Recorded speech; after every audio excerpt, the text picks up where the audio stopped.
Hello, this is Kenny Ken, roving reporter for Pep Talk UK. Just going to go do a Champions League review and a preview for today. Today, Liverpool will be playing Salzburg at Anfield.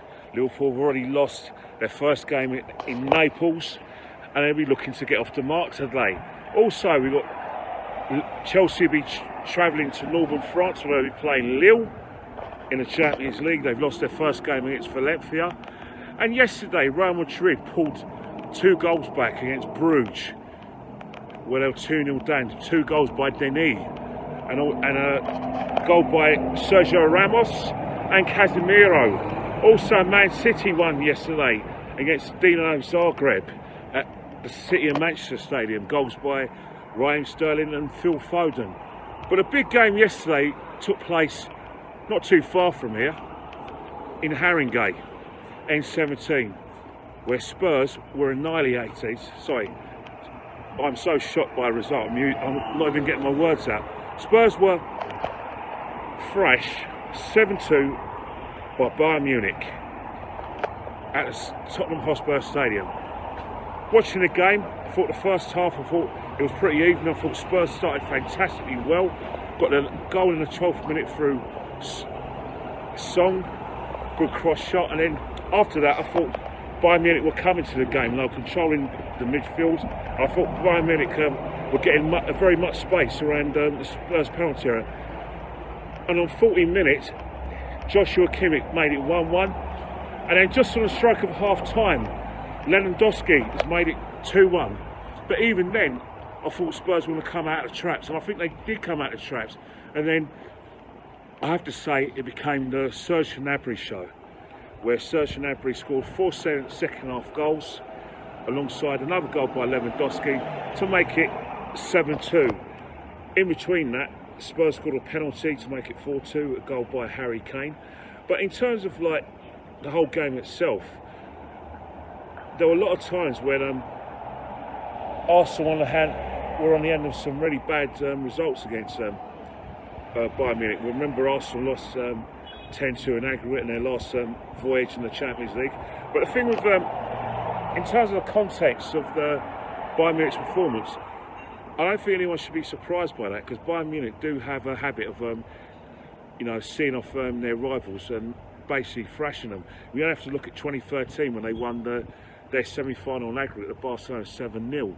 Also, they've had some great results in terms of where they, over the years, they've turned over Real Madrid, again by similar scorelines.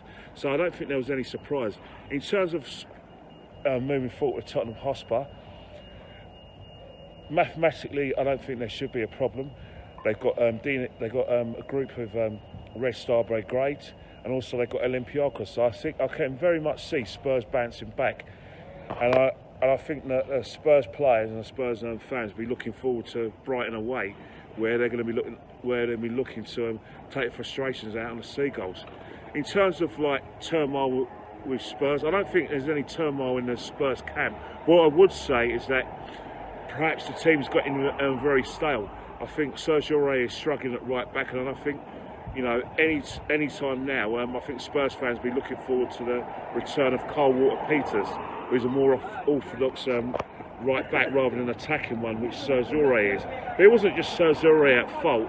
I thought that Sissoko struggled with some of the goals. I thought Alderweireld had probably one of his worst games for Tottenham Hotspur, and Vertonghen, even though he's come back in the side, I don't think he's been his usual self.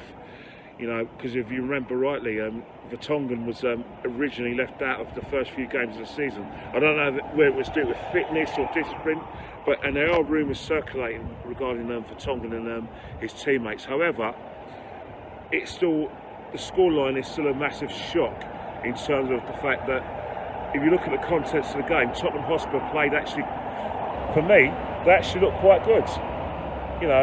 Like I said, going forward, they're very robust. They're going forward in numbers, and they had some really good. They had some good situations in both the first half and also early on in the second half.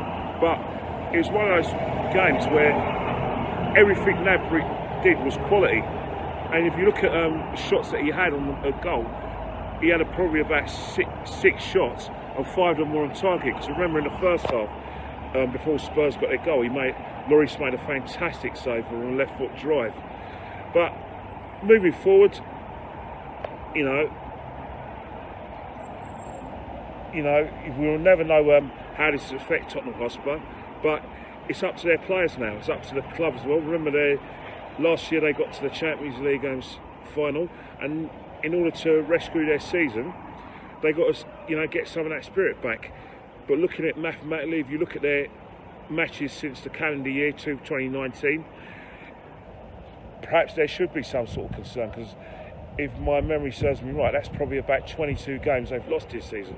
Well, oh well, something for Mauricio Pochettino to look into and sort of work out with his squad. Who knows, by January they may make some reinforcements and sign some better players. But hey ho, I'm an Arsenal fan. I was smiling towards the end, but I must remember I've got to be humble, because remember, Arsenal have had a few thrashers themselves. But oh, what a night watching Spurs on a Tuesday night. Bayern score 7, and I'll let you fill in the rest. I'll speak to you soon.